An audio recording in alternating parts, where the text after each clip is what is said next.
Last I checked, when the present takes on the future usually wins. Peter, let's go broadcast now. If we want to continue to have the impact on the mindsets, on the beliefs, on the behaviors of the people we most need to influence, we can't take what we used to do offline and shoehorn it online. Short attention spans mean we can't dictate content through passive keynote experiences. We need to facilitate interactive, real-time, applied experiences. When you look back on this period, what would you want to have created? We really need to build trust now. I think we're creating one-to-one relationships now in a way that a few years ago we couldn't. We need to meet our clients, meet our members, meet our teams where they are, starving for connection. And instead of delivering disinfected monologues, we need to deliver authentic dialogues. The times I've taken risks when I'm leading others, Isabel says, in the hardest moments.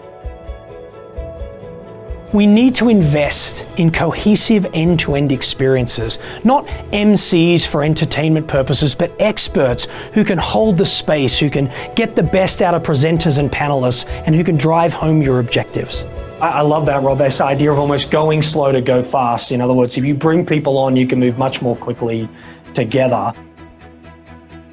As we're all robbed of the physical hallways, the bars, the coffee shops where we'd leave the keynote, leave the breakout, and have an unstructured dialogue as we started to connect the dots, as we're robbed of that, we're going to need people in our virtual experience that create that line of sight, that help us make sense of our path forward. The most successful ones are doing it in parallel. They continue to service their customers using traditional platforms and traditional methods while in parallel building that new capability.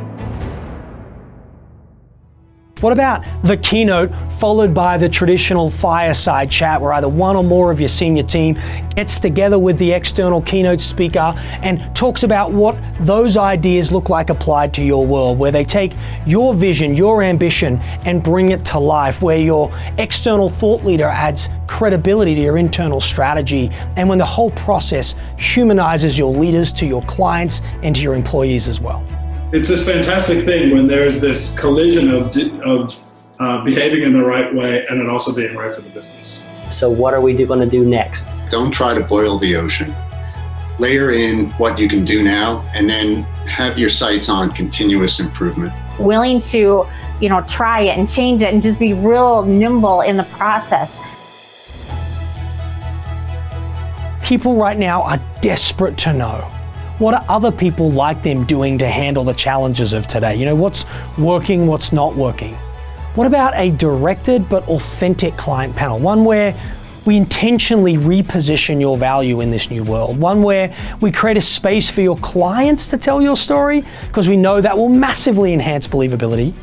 And where just by having the conversation, you demonstrate your intimacy and understanding of your client and members' reality. Think about that focus on resilience, agility, adaptability. That's the way that we're going to go ahead and continue to grow and to show the value that we have. Behavior change takes reinforcement.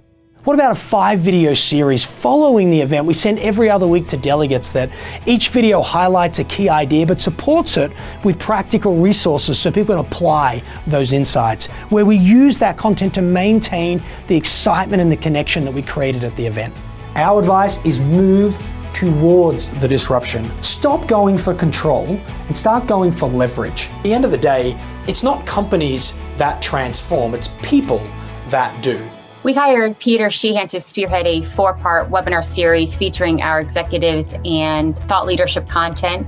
It was at a critical time in the company when we were repositioning, and we weren't sure what to expect as we hadn't done something like this before. Pete and his team went above and beyond to help us make sure that the executives and our clients felt prepared and comfortable. And we look forward to having him back and continuing the conversation next year. I've been facilitating these types of experiences for 20 years. Let's work together and create a customized design that humanizes your leaders, engages your people, and inspires lasting change.